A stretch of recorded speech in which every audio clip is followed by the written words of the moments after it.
Woi, udah pada subscribe belum? Gak subscribe gua pijet lu, Cok!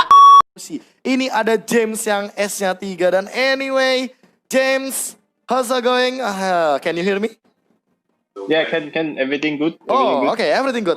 James, this is an unexpected moment when Albert become MVP twice. You know, everybody talk about where is Sin on week 5, and then maybe Sin will replace Albert. But hey, you know, it's like you just put this Sin soul into this Albert, and what happened with Albert?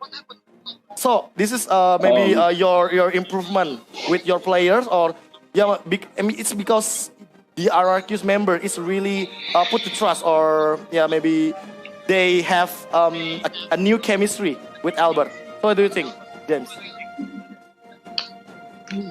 Kalau Albert udah di MPO, kita harus percaya dia. Oh, wow, oke. Nah, dia percaya dia sama dia juga dapat chemistry. Udah 2 minggu dapat chemistry. Dan dia sekarang mainnya agak takut juga bagus. Oke. Kenapa? It's the true Albert. Ya. What? It's the true Albert, like true Albert that we want to see. Oh, oke. Jadi kalau misalkan teman-teman tadi bilang ada 2 ya bisa bilang, tapi kalau misalkan dengan sisi kayak gini, permainan Albert berarti lebih defensif. Well, Albert, kalau kita ngomongin Albert nih, James, Albert head to head with Sin. Which one you prefer with? I mean, this new condition in RRQ Hoshi. I think they are both good. It's just different play style, and of course people know Sim more than Albert, but of course Albert is young, so he's like a sponge. He learn a lot. He learn things fast than others. Oh, karena Albert masih muda, jadi kalau kata James ini dia fast learner lah, belajarnya cepat bisa dibilang. Dan memang ya anak muda emang gak ada yang tahu. Anyway, James will hold you dan kita bakal ngobrol sebentar sama Mars nih dari Onyx Esports. Dan inilah dia Mars dari Onyx Esports. Aduh Mars, gimana nih Mars? Bisa dibilang ekspektasi kamu juga kan waktu itu kayak bilang oke, Onyx ketemu RRQ kita udah siap. Tapi bener. Albertnya bener-bener beda banget nih, 180 derajat. Albert bermain dengan sangat-sangat luar biasa dengan Link, dengan Kari. Gimana pendapat kamu nih melihat Albert yang tiba-tiba wow, amazing untuk hari ini? Boleh sih, seru banget sih pertandingannya, kelihatan kayak dia improve, terus dari kita juga bisa bikin kita lebih improve lagi dengan lihat gameplay dari mereka juga. Itu sih. Oh, apa penghambatnya nih yang menurut Mars mungkin secara kasat mata ya? Ini kan mungkin kalau misalkan nanti bakal dibahas untuk Evolve kayaknya bakal lebih panjang kan. Tapi tipis-tipis aja. Apa sih yang membuat Onyx kesulitan ini dari 2 game yang diamankan? Mesti latihan tarik ulur lagi paling dari kitanya. Cari-cari cara visionnya ya. Kitingnya ya berarti ya. Iya benar, kitingnya. Kiting gameplay. Itu dia dari Mars. Tapi kita bakal ngobrol sama 2 coach sekaligus. Karena bakal menarik tentunya. Kita bakal melihat dari 2 perspektif coach ini. Inilah dia James dan juga Mars. Anyway, kita tadi sempat ngomongin masalah Albert karena kayaknya dapat spotlight banget nih untuk hari ini. Mars, kamu kan mungkin udah sempat analis juga ya masalah adanya Albert atau Sin, karena itu bisa dibilang 2 lawan kamu. Nah, ini kalau pandangan kamu perbedaannya apa sih? Karena tadi Jamesnya juga udah ngasih tahu gitu. Bener, kayak James barusan bilang, playstyle dari mereka berdua tuh agak beda. Yang pasti kayak si Albert nih sebenarnya nggak terlalu beda, tapi yang pasti Sin kan lebih berpengalaman. Kalau gue bilang sih dibilang si Albert ini the next Sin lah. Albert ini the next Sin. Oke, James, do you agree with that? Albert is next Sin? Albert is Albert lah, Sin is Sin. Oh, Albert is Albert, Sin is Sin. Oke. Menarik. I mean, kalau misalkan untuk pertanyaan terakhir kayaknya agak unik kalau misalkan aku bisa bilang ini kan satu sama ya matchnya. Tapi kalau misalkan aku nanya ke Mars nih, kira-kira dapat pelajaran apa sih ketika berhadapan sama RRQ? And for James, what did you learn today when you beat Onyx Esports?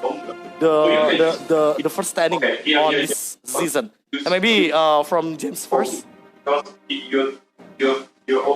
We improve, but there's still a lot of mistakes that we want to improve. So let's see each other again lah.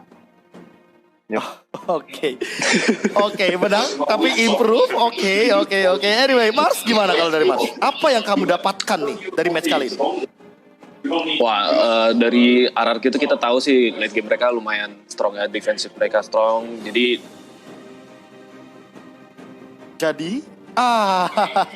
jadi jangan sampai kena stun ya. Anyway, buat teman-teman, anyway, thank you juga untuk James dan juga Mars. Itulah dia dua perspektif yang berbeda juga dari para coach. Dan aku bisa bilang memang cukup setuju sih kalau kita ngomongin masalah perbedaan dari Albert dan juga Sin. Kayaknya diganti satu orang. bakal susah banget ngomongin ya. Gimana ngomong? Oh, nah udah hadir nih. Oke, anyway, thank you tes 1, 2, banget 3. Mars dan juga James. See Oke, you sorry later. agak nge-lag. Thank you. Relax, koneksi tuh pasti ya bakal ada yang kayak gitu ya. Tapi memang ya kalau misalkan ngomongin kayak tadi, kita ngomongin Albert ya Albert, Sin ya Sin. Well, James bener-bener bijak sepertinya dalam men-treat playernya karena dia tahu nih. Oke, kalau misalkan kita ngomongin masalah Albert, ya udah Albert dengan kemampuannya, dengan permainan playstyle-nya dia yang mungkin lebih pasif tapi hati-hati di late game-nya. Ya kalau kita ngomongin masalah pasif gameplay emang ya misalkan tarik ulur tuh paling bisa. Makanya mungkin hal tersebut yang tidak dimiliki oleh permainan dari Onyx Esports karena mereka kitingnya yang katanya tarik ulurnya ini terbilang agak sedikit kurang di game yang ke TV. Dan inilah dia Nemo segmen untuk saat ini. Ngobrol sama siapa kita? Sama Celi Boy ternyata. Celi Boy. Oke, ini menarik nih kalau kita ngomongin masalah samanya sama Celi Boy ya. Tapi cocok sih kalau misalkan aku nanya kayak gini. Kenapa? Karena kita ngeliat lagi dan lagi ada satu potential player hyper carry nih Celi Boy dari RRQ Hoshi, Albert. Kamu kalau melihat Albert gimana sih sejak dia pertama kali dari MDL ke MPL? Karena dia kelihatannya improve-nya banyak banget loh. Aku sih lebih ngeliatnya dari dia sebelum masuk RRQ ya, itu sih udah bener-bener kayak udah OP lah itu anak, pasti udah bakal bersinar. Bahkan dari sebelum masuk RRQ gitu ya? Iya, Oke. soalnya udah sering main bareng juga dulu. Oke. Kalau misalkan lihat dari draft nih, Celi Boy, coba kita sekaligus belajar sedikit-sedikit nih.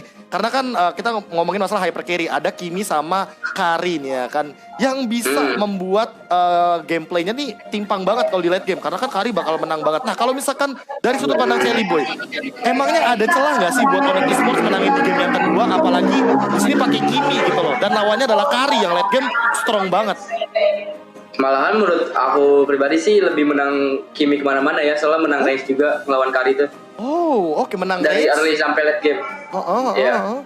Makanya tapi hal apa nih kira-kira kalau menurut Celi Boy yang membuat Onyx kalah? Kalau misalkan kamu bilang bahwa Kimi di late game lebih kuat daripada Kari bahkan. Mungkin dari momentum lemonya ya, bisa langsung masuk ke ke Kiminya. Momentum lemon. Kan sering banget ya. Oke. Alien. Tapi aku mau tanya sama kamu. Kamu jadi hyper carry kayak modelan hero yang defensif kayak gitu ya, kayak Kimi, kayak Kari. Kalau dilompatin sama Lemon kayak gitu pusing gak sih? Iya udah pasti pusing, apalagi Sans nggak pakai flicker kan, pakai Purify. Iya. Pemilihan spell ya. Oke. Tapi kalau misalkan dari Celi Boy nih melihat tadi ada Kari, ada Kimi. Ini kan bisa dibilang yang biasa di-pick kan kayak Lancelot, Link, itu kan assassin dan sekarang Marksman muncul lagi nih. Kira-kira selain dua hero ini, selain Cloud juga deh 3 kita bilang Kimi, lalu ada Cloud dan juga ada Kari. Ini kan berarti yang bukan priority. Yang priority kan Roger sama Yu Shin. Selain 5 Marksman ini, kira-kira yang bisa masuk ke meta sekarang tuh apa sih? Bruno? Ya, soalnya Sans sudah pernah pakai juga kan. Oke, kalau misalkan alasannya boleh nggak sih selain yang make pernah Sans atau apa? Mungkin dari perspektif Celi Boy gimana? Alasan kalau Bruno tuh early-nya ada, terus sama damage ke objektifnya tuh cepet. Oke, kalau begitu berarti ada kemungkinan Bruno juga bisa masuk gitu ya ke dalam Bisa, lini kalau dari misalnya- hyper carry ya? Kalau misalnya kayak hero-hero yang OP ininya udah di ban semua. Oke, menarik kalau misalkan hero OP-nya apalagi sini udah band 10. Anyway, Iya. terima kasih banget Celi Boy ini bocah ajaib kita yang udah memberikan ilmunya. Ini tipis-tipis. Ya kalian nggak tahu kan kalau misalkan Celi Boy juga bisa ngomong kayak gini tentunya. Dan anyway, terima kasih juga yang ada teman-teman di Nemo TV. Kita bakal close Nemo segmen sekarang juga. Celi Boy, good luck. Thank you.